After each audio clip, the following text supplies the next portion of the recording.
سلام دوستای نازنینم. امروز میخوام با هم بریم توی محله زیبای تجریش و از حال و هوای نوروزی اونجا لذت ببریم. پس با من همراه باشید. همین که وارد بازار میشیم، ماهیای قرمز کوچولو چشممون رو میگیرن. این ماهیای شیطون با مزه با جنب و جوششون دل هر کسی رو میبرن. بله رسیدیم به بخش خوشمزه های تجریش.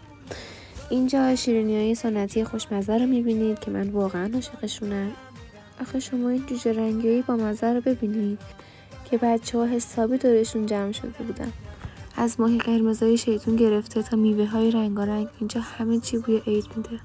و اما سورپرایز ویژه، اما روز با لباسای رنگارنگش دل هر رهگذری رو شاد میکرد. بعد از تجریش رفتیم خیابون هفته تیر که شلوغ‌تر از تجریش بود.